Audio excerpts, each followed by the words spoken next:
Μήπως συνηθίζεις και εσύ να πηγαίνεις ίντερνετ καφέ μετά από μια κουραστική ημέρα? Αν ναι, τότε αυτό το βίντεο θα σου φανεί πολύ ενδιαφέρον. Γι' αυτό πάρε τη βαζελίνη σου ή ίσως μια χαρτοπετσέτα και ετοιμάσου για την αδρεναλίνη της ζωής σου.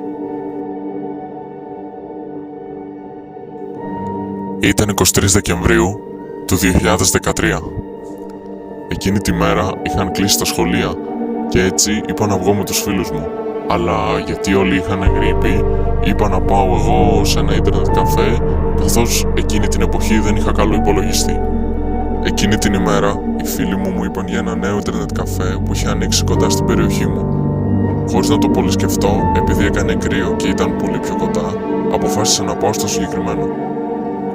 Για προφανούς λόγους, δεν θα πω το όνομα του μαγαζιού, καθώς η εταιρεία δεν έφταιγε για το περιστατικό.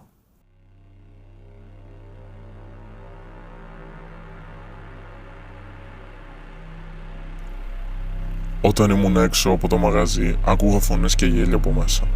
Μόλις μπήκα μέσα όμως, δεν άκουσα τίποτα. Και ούτε είδα κανέναν, εκτός από τη ρεσεψιόν. Τότε υποψιάστηκα πως κάτι πήγαινε στραβά, αλλά δεν ήθελα να πάω στο άλλο ίντερνετ καφέ της πόλης γιατί ήταν 1 χιλιόμετρο μακριά. Αφού πλήρωσα και έκατσα σε έναν υπολογιστή. Λίγη ώρα αφού φόρεσα τα ακουστικά μου, άρχισα να ακούω φωνές και γέλια από πίσω μου.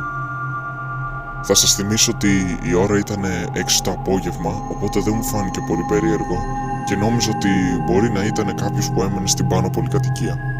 Χωρίς να έχω μπει σε κλίση με τους φίλους μου, άρχισα να ακούω ένα είδους μυρμήγκιασμα, σαν κάτι που μπορεί να κάνει το ράδιο όταν δεν έχεις διαλέξει σταθμό. Αυτό που με ανατρίχιασε πιο πολύ ήταν ότι ο εργάτης στη ρεσεψιόν δεν ήταν πλέον στον πάγκο, αλλά ακριβώς δίπλα μου, μουρμουρίζοντας κάτι που δεν καταλάβαινα εκείνη τη στιγμή, γιατί φορούσε ακουστικά. Μετά από ένα σημείο κατάτησε κουραστικό, έτσι έβγαλα τα ακουστικά μου ενοχλημένος και άκουσα αυτό που έλεγε τόση ώρα. Γιάννη, έλα εδώ. Έχω γλυκά. Θα βρεις τη χαρά σου σε μένα. Έλα. Μπορεί να χάσεις κάτι. Αμέσως πάτησα το power button στον υπολογιστή και το έριξα ένα uppercut τόσο δυνατό που το έσπασα τα δόντια. Από αυτό άμυνα και μετά άρχισα να τρέχω σαν να μην υπήρχε αύριο. Όταν είχα βγει από το μαγαζί, είδα ότι ήταν ακριβώς πίσω μου. Τότε του έριξα ένα φρόκινγκ στο στήθος και έπεσε κάτω σαν ένα σάκο πατάτες. Ο Γιάννης από αυτό άμυνα το έβαλε στα πόδια. Γύρισε σπίτι του τρέχοντας και ενημέρωσε την αστυνομία. Δεν δίσταξε η αστυνομία να πάει γρήγορα στο μαγαζί, καθώς μετά από 2 μέρες μάθηκε ότι αυτός δεν δούλευε εκεί πέρα, αλλά ήταν ένας ομοφυλόφιλος, ο οποίος είχε μπει στη φυλακή γιατί είχε εισπράξει έγκλημα παιδοφιλίας.